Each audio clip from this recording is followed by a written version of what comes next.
Baik, tema malam hari ini adalah bicara mengenai perlindungan Tuhan.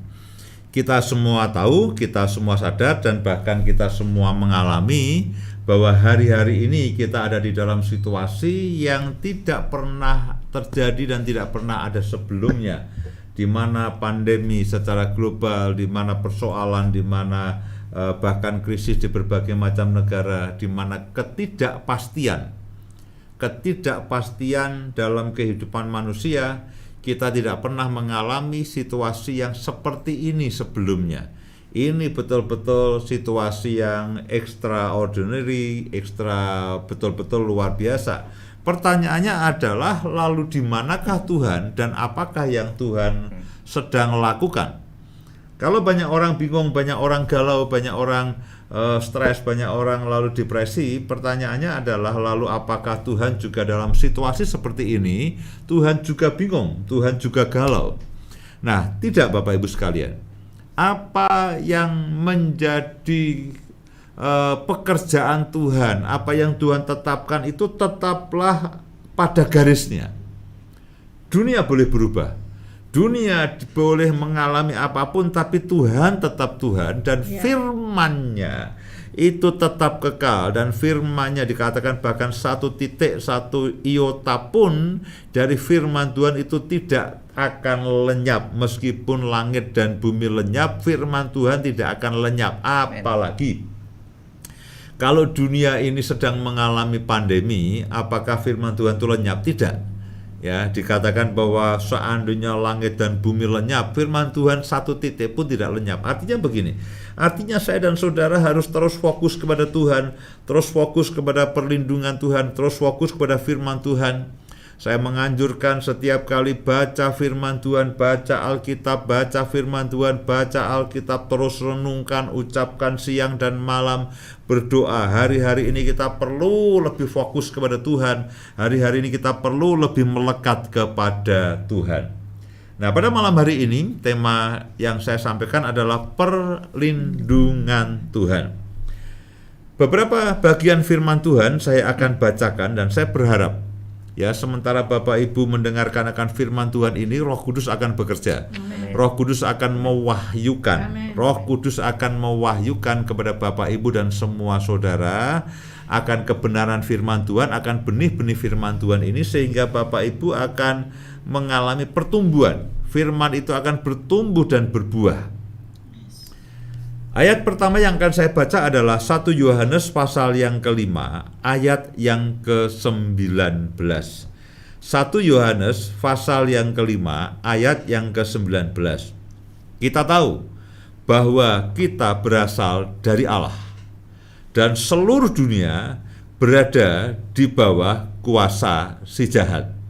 Sekali lagi, kita tahu firman Tuhan mengatakan bahwa kita berasal dari Allah, dan seluruh dunia berada di bawah kuasa si jahat. Saya akan terlebih dahulu menerangkan, menyampaikan bahwa realita dan kenyataan bahwa dunia ini di bawah kuasa si jahat. Orang sebut elit global, orang sebut teori konspirasi, orang sebut antikris, apapun ya, bahwa itu semua sekarang sedang mengepung kita. Kita heran, sebetulnya ya tidak perlu heran ya, karena apa? Alkitab sudah bicara, hanya mungkin intensitasnya dan kondisinya itu tidak semencekam sekarang ini. Ada krisis ekonomi, tapi bukan krisis kesehatan. Ada penyakit menular, tapi tidak berimbas ke ekonomi. Nah, ini semua bagian dari hidup manusia itu terimbas. Mulai dari kesehatan. Kesehatan membuat orang tidak bisa kerja. Orang tidak bisa kerja membuat ekonomi menjadi lumpuh. Lalu bahkan anak-anak tidak bisa sekolah secara langsung. Semua dilakukan secara online. Ada banyak keluarga yang tidak siap. Ketika mereka harus berkumpul bersama 24 jam sehari, semua kerja dari rumah, semua sekolah dari rumah, mereka tidak siap dengan segala macam pergumulan, dengan segala macam persoalan. Akhirnya berbagai macam konflik dalam rumah tangga pun juga muncul. Nah, bahwa dunia berada di bawah kuasa si jahat itu ya, Kita tidak perlu menyangkal dan kita tidak perlu menghindari.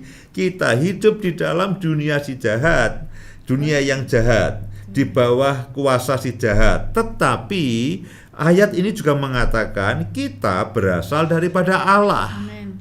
Kita berasal daripada Allah dan kita hidup di seluruh dunia yang sedang berada di bawah kuasa si jahat.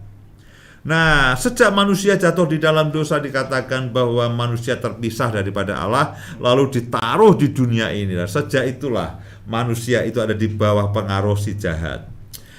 Ayat yang lain misalkan begini, Lukas pasal yang keempat ayat yang kelima.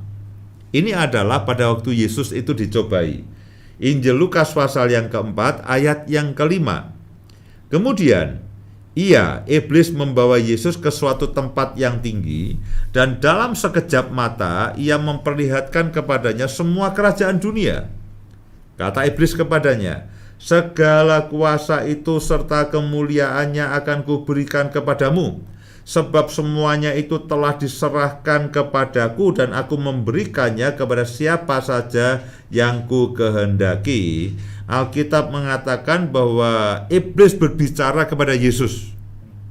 Iblis berbicara kepada Yesus. Alkitab mencatat bahwa iblis berkata kepada Yesus, segala kuasa itu serta kemuliaannya akan kuberikan kepadamu, sebab semuanya itu telah diserahkan kepadaku. Dengan kata lain, sebab semua dunia beserta dengan seluruh kemuliaannya sudah diserahkan kepada iblis.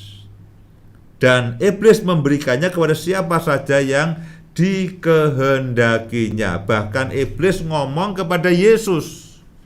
Dan Yesus tidak membantahnya, itulah realita bahwa dunia ini sudah diserahkan kepada iblis dengan segala kemuliaannya. Tapi bagi Bapak, Ibu, dan saya yang percaya kepada Tuhan Yesus, Alkitab mengatakan kita berasal dari Allah. Amin. Loh, kok bisa, Pak? Ingat, Alkitab mengatakan begitu kita percaya pada Yesus, kita lahir baru. Kita lahir baru, dilahirkan kembali di dalam kerajaan surga. Dan itu memang ada di seluruh di dunia yang ada di bawah kuasa si jahat. Ya, Bapak Ibu perhatikan begini, kita berasal daripada Allah, hidup di dunia yang di bawah kuasa si jahat. Itu seperti ikan yang hidup di dalam air laut yang asin. Tetapi ikan itu tetap tawar. Meskipun dia ada di dalam air laut yang asin, dia tetap tawar. Karena apa? Dia punya kehidupan. Demikian juga dengan saya dan Bapak Ibu sekalian, meskipun kita ini hidup di tengah-tengah dunia yang sedang dikuasai oleh si jahat, dan semua dimiliki oleh si jahat. Semuanya sistem itu ada di bawah pengaruh si jahat. Sistem politik, ekonomi, sosial, kesehatan, kita tidak bisa menghindar. Kita tidak bisa menghindar makanan yang kita makan mungkin juga dimasak oleh orang yang tidak mengenal Tuhan. Kita tidak tahu obat yang kita minum atau vitamin yang kita minum itu mungkin juga produk dari elit global. Lalu bagaimana? Apakah kita akan memisahkan diri? Tidak perlu. Ya, tidak perlu. Pada waktu Yesus hidup di dalam penjajahan. Pada waktu itu orang Israel sedang ada di dalam penjajahan Romawi. Nah, Yesus tidak menghindar bahwa dia hidup di bawah penjajahan Romawi maksud saya. Dia katakan, beri kepada kaisar apa yang menjadi milik kaisar. Yesus juga mengajarkan membayar pajak. Dia tidak mengajarkan pembangkangan. Dia tidak mengajarkan lalu jangan kita memberontak, kita tidak membayar. Dia katakan beri kepada kaisar apa yang menjadi hak kaisar. Beri kepada Tuhan apa yang menjadi hak Tuhan. Lalu apakah Yesus kehilangan akal? Tidak. Dia tetap hidup bersama dengan kerajaan Allah yang ada di dalam kehidupannya. Orang-orang yang percaya dengan dia terus mengalami kehidupan di bawah penjajahan orang Romawi. Nah, meskipun seperti itu, dikatakan Tuhan itu tetap melindungi.